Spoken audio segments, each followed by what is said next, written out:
I've actually got somebody that knows something about whiskey with me. Hurrah! Listen, I'm here with Rob Richardson, who 2 years ago did a sort of marathon cycle all around Scotland, going to many. We'll get into detail, but just how many distilleries.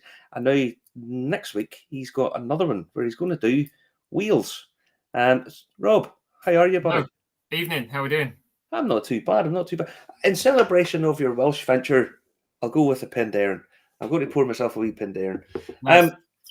Now, I'll not get into what you're going to do next week, but you're going to go cycling. We can see that you're a cyclist behind you. Well, welcome to my dumping ground of equipment. Yep. So 2 years ago, you hit on the idea of mixing cycling with going to distilleries and whiskey. Yeah. It's not a natural combination, I don't think. No, as long as you get the order right, which one you do first, it's all good. So how did you do, and what did you do a couple of years ago? Well, I work as an outdoor instructor and a tour guide and so on, so I'm often out on the bike and enjoy riding. But then with the lockdowns and COVID and all of that, I lost all my work. I lost everything. Yeah, it was a fun time. Yeah. But getting out on the bike was one of the things that kind of helped, just mental health and so on. And since I moved to Scotland, you can probably tell I'm not Scottish, but I moved to Scotland in 2011 and thoroughly embraced the amber nectar. I think growing up in England, unless you go to a really specialist pub, you don't really get that good whiskies. Yeah. But I moved to Edinburgh, and if anyone's been, you go into any pub in Edinburgh and you get an amazing selection. So over the years, myself and a few friends have ridden, like just for a weekend, go for rides in Speyside and places like that. And then eventually it came around going, in lockdown, maybe I could do some kind of big challenge.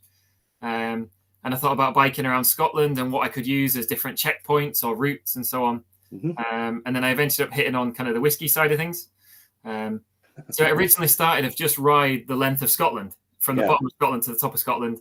Which is far enough, to be quite honest. Yeah. So I think a lot of people don't realise Scotland is actually quite big, Yeah. Well, in terms of like England and Scotland, it's half geography-wise.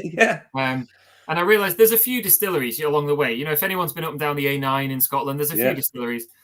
And then I realised if you go a few miles, just either side a little bit, you'll get a few more. Yeah. And then that kind of grew and grew. And I got to the point within like 20 miles, you could get half the distilleries in Scotland. Yeah. So in the end, I was like, I'm just going to have to do all of it. I'm going to just go in. And then I realized how much it was when there was 140 of them on the list. Yeah.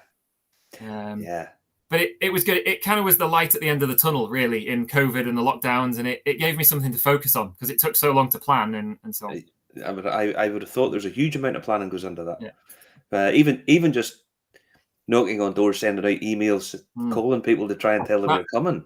That was probably harder than the actual ride. Yeah. Trying to get everybody on board. And I reckon probably 90% of all the distilleries were involved and were like thoroughly into it. Yeah. And that took probably 18 months to get them all on board. Yeah. Now, there's a few things. Number one, navigating the Highlands. That must have been pretty tight on the legs. Yeah. When the whole ride was 7 weeks. I was away. It was 2,500 miles or 3,600 kilometers, depending on what you're living in. I would say probably the first week or so was all right because I have a reasonable base fitness anyway. Weeks 2 and 3 were the ones that hurt the most, actually. Yeah. Because it was once you get beyond week 3 of any kind of endurance event, your body just starts to get used to it. Yeah. So getting on the bike every day and doing maybe anywhere between 50 and 100 miles a day is the norm then. But it was that week 3 particularly was really hard on the knees. But after that, it wasn't too bad physically. Yeah. The weather played a bigger part after that. And how did you stay supplied? Did you have like someone coming behind you, or did you pick up points? For the vast majority, I was just on my own riding. I had a few friends join me for a few days here and there, just riding. And I met up with family. So I had a couple of days off in and amongst the ride where I met up with my wife and son, who kind of resupplied equipment so we could wash equipment and so on. Yeah. The rest of it, I was basically just on my own. So it was a mix of like camping, hostels, and a few of like Airbnbs and whatever. And I'd kind of made a budget that I could use. So I had a fund basically that I could use, just for meals and food. Yeah. And so the writing's one thing. What about midges? Actually, that summer, there was probably only, I think, 2 days in the whole 7 weeks where I had bad midges. Yeah. The reason being was it was a very windy summer. So I kept a track, like a little diary of the weather and everything that was happening. Yeah. Now, every cyclist I know claims that they have a headwind because it's a good excuse for not going very fast. But I genuinely kept a tally, and there was only 6 days in 7 weeks where I had a tailwind. Aye. No matter where I was in Scotland, I always had a headwind. But that did keep the midges down. So pros and cons to. I'm going to say that in Scotland, that's perfectly reasonable to have a headwind in all directions. Oh yeah. A 360-degree headwind, no matter which you go. I mean that's not that unusual in Scotland. You know, Yeah. I don't think the Tour de Scotland wouldn't be the biggest attraction in the world. You know, the Tour de France, the Giro d'Italia, the Valletta, and the Tour de Scotland. I don't think it's ever going to be up there with them. You either have the wind or you go really fast trying to escape the midges. So you never know. Yeah, they are just. For people watching this in the States and stuff, you don't really have a comparable thing over there. They are just horrendous. Yeah. And there's not, you actually have the forecast. You can go on the website and get a forecast of just how bad the midges are going to be. But so you've done all that. You raised, how much did you raise for that? It was just shy of 10 grand. 10 grand. Fantastic. And what charity was that for? That was a mix of two in Scotland. So it was the Scottish Air Ambulance and the Scottish regions of Cash for Kids. Yeah, lovely, great. Two very good charities. So now you've done 140 distilleries. Did you stop and have a drink in them all, or did you just pop your head in and say hello and drive? A bit of both. So I didn't have access inside every single one because not everyone is open to the public. I did get access to way more than a normal member of the public would because they knew I was coming and it was for charity. I did at least get access to the grounds of all of them. For photos and so on. Yeah. Some of them maybe gave me like little, like driver drams kind of things. Yeah. If it was the very end of the day, so the last stop of the day, then generally there would be a little bit more liquid refreshment at the end of the day. Yeah. And quite a few of the distilleries actually put me up. So a lot of them have accommodation on site for visiting business people and so on. So some of them are arranged that they just let me stay there for free, basically. That's nice. So I could do the last tour of the day if I got there in time, and then just stay in their accommodation, which was really nice. That was really nice. You do find that people in the whiskey world do tend to be quite generous and quite open. And I have to say, if I'm totally honest, in Scotland, it's even more so. They just have a real sort of confidence about themselves that it's. I think a lot of. Within the history of whiskey, obviously, a lot of distilleries are part of the community. Those old distilleries that have been there 200 years.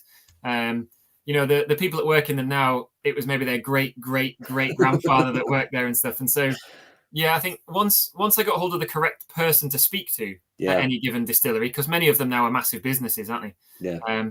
They were pretty generous once you managed to get in touch with them. Yeah, and I think it's absolutely remarkable what you were doing, because anyone who's ever been in Scotland, a lot of the roads in Scotland are not particularly good. Once you start going off the main roads, they can get very small very, very quick. So that must obviously have been a bit of a challenge for you too. Yeah, it was. I don't mind like cycling around a lot. I try and get onto small roads to avoid the traffic and stuff anyway. So it's quite nice that because of the location of many of the distilleries, some of them are quite off the beaten track. Yeah. And it does mean I got to visit bits of Scotland that I'd probably never think about going to otherwise. And it is absolutely stunningly beautiful place. It just is. So some people say, I take tours around Scotland too, and they'll turn around and say, "Oh, this is a lovely place," and you're like, pretty much everywhere in Scotland's lovely. It's kind of hard to find bad bits of it. So now you've done Scotland, and on the 16th of this month, You're going to do next Thursday, week today. Next Thursday, you set off to do Wales. Yeah. Obviously, a sort of natural extension would be to do somewhere else, and Wales is the one. How many distilleries is there now in Wales? There's currently 10. I've just noticed the little map you have up is the map I had published last week, but as of 3 days ago, I found out about another distillery. So there's actually 10 now on the list that I'm going to visit next week. So 10 distilleries. Yeah. So it's obviously a shorter route than the Scotland one. The long-term aim is maybe to do all of the home nations and work way around.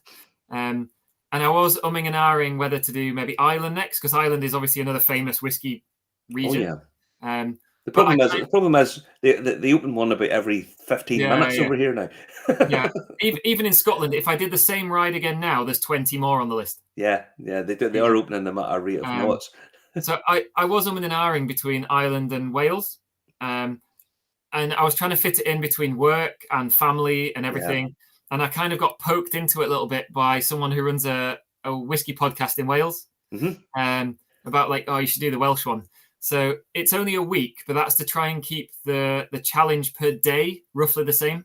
Okay, yeah. Obviously, the total distance is less. So but trying to keep the daily challenge about the same. So it's 10 distilleries and the 4 helicopter bases, because it's for the Welsh air ambulance this time. So they have 4 bases currently in Wales. So it'd be using all of them as checkpoints around Wales. Well, I mean, it's a wonderful charity. Just this week, we had the air ambulance out over here because guy unfortunately had a crash, and the air ambulance had to come and get him. It's the quickest way of doing it. I think all the air ambulances, like I've been involved with rescues back home. I grew up in Yorkshire, and the Yorkshire ambulance team. None of those charities should be charities, really. You know, they are an emergency service. Yeah, I couldn't agree more with you. The fact that I think people outside of any metropolitan area don't realise how hard it is to get to certain places. I mean, if something happens to you in, rural Wales, I know there's no one getting to you anytime soon. Yeah, the same in Scotland. Some of the west coast on the islands. Absolutely. There was a few times I booked accommodation in Scotland, just a hostel or those kind of wooden glamping pod things or something like that. And I turned up, and the person running the campsite asked what I was doing and who I was doing it for. And the moment I said the air ambulance, they let me stay for free. Yeah. Because many of them had gone, well, my son had been rescued, or one of them had gone into like emergency labour earlier and had to be helicoptered to hospital. And so as soon as they knew who it was for, they were like, oh, just amazing. Crack on. So. Yeah, I think a lot of people would have a lot of support for that. I mean, this week, we have the motorbike race down here, the Northwest 200, the motorcycle race. And touch wood, I hope I'm wrong, but nearly every year the air ambulance has to come out because it's the quickest way of getting to the people that have actually. I mean, again, lots of motorcycles. There's always, once you have a lot of people, there's always sort of accidents, and it is a fantastic charity. Now, in terms of the Welsh distilleries, tell me if I'm right or wrong. Modern has 3 whiskey distilleries now? 3? Yeah, they were kind of the first of the new wave of distilleries. What, like 12 years ago or something like that? Whenever we reopened it. Maybe a bit more than that now. Yeah, maybe pushing 15 maybe now. Yeah. So that's kind of in the village of Penderyn in the Brecon Beacons. And then they've recently opened another in Swansea and one in Llandudno in the north. There's nothing officially released from them yet. Yeah. But I think they've opened them up so they've got something in different place and they can do different styles. Yeah.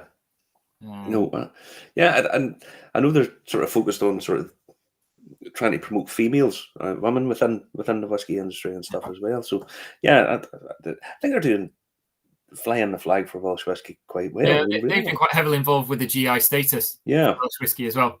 Yeah, which for the whole industry is a good position for Welsh whiskey to be in. Yeah.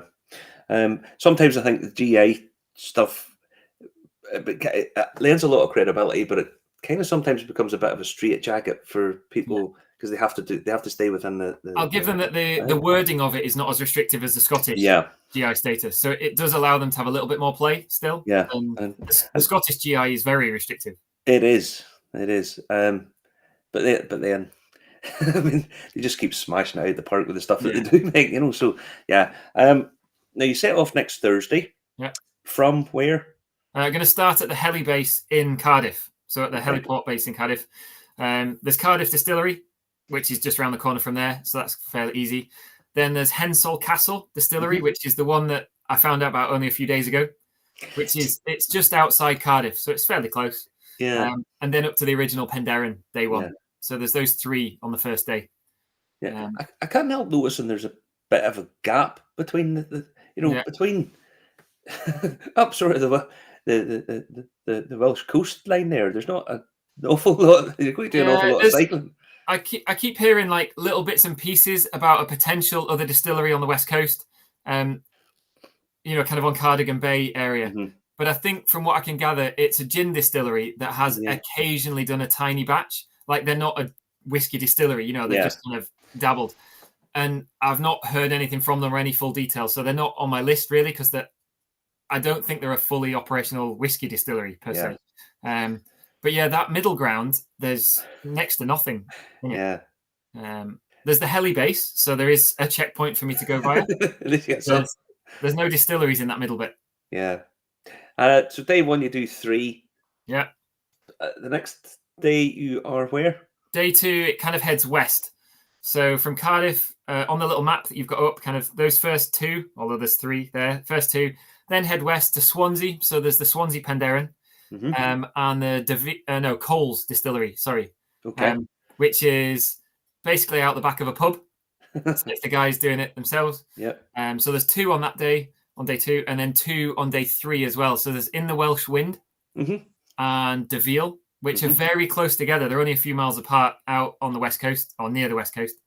And then it heads north through that kind of middle ground where there's no distilleries. Yeah. So there's a couple of days heading north, and then you get to the north coast.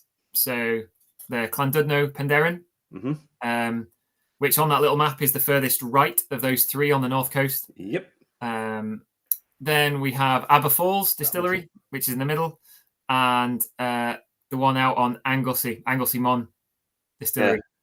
I was at Aberfalls last year. I popped my head and had a look around. It's lovely. It's a beautiful little place. But then Wales is sometimes overlooked at just how nice it is. I mean, it's a gorgeous place. It's stunning. I mean, really, really beautiful place. I lived in Liverpool for 7 years. So from Liverpool, North Wales is generally the playground. Yeah. For most people. So Snowdonia, and it's easy to get to. Like it's quite a compact area, particularly around Snowdonia. But with some amazing scenery and mountains and coastline and things in it. So. Yeah, there's a couple of roads. I travelled up there last year, and a couple of the roads where the water's running right beside the road, and the trees and the mountain, the Snowdonia and the background. It's a stunning place. You think you were in the Rocky Mountains or something. It's kind of got that feel to it, Yeah, it's weird compared to Scotland when I've been looking at the route map and particularly the profile, of the route. Yeah. There's no single climbs in Wales that are as big as the ones I did in Scotland. No. But there's nothing flat. Going through the valleys, it's just up, down, up, down, up, down. Yeah. So I probably climb per day more than I did in many of the Scottish days. Yeah. But it's loads and loads of short climbs rather than like one long climb. Yeah. So it's a different kind of challenge. Yeah. And the weather's different down there too. I mean, it's not going to be just as wet. No, I'm hoping warmer. We've had really nice weather here for the last couple of days, which is a bit of a surprise because we haven't had it. It's basically rained non-stop for about the last 8 months.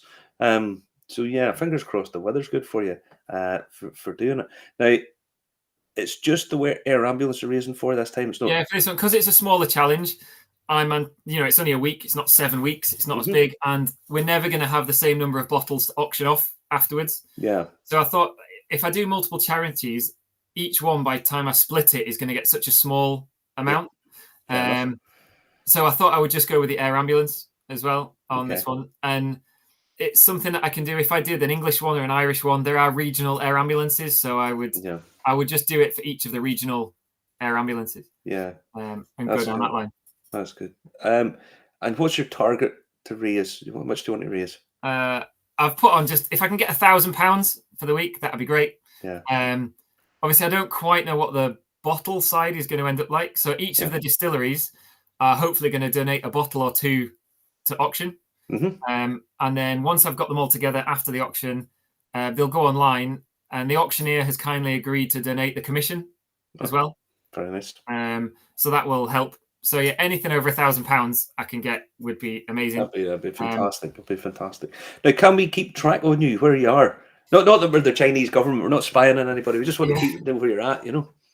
Yeah. So hopefully, if it all works like it did for the Scottish ride, the little computer I have on my bike links to my phone, and each morning there should be a link posted on the social media for the event, which has like a GPS tracking thing on it.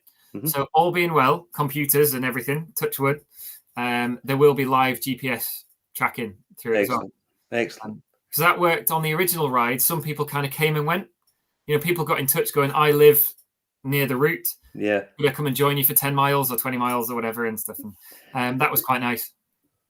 So and so people can keep track of you and possibly join you, or maybe even if you're there, just give them a wave as it goes by and donate a couple of pounds to the air ambulance.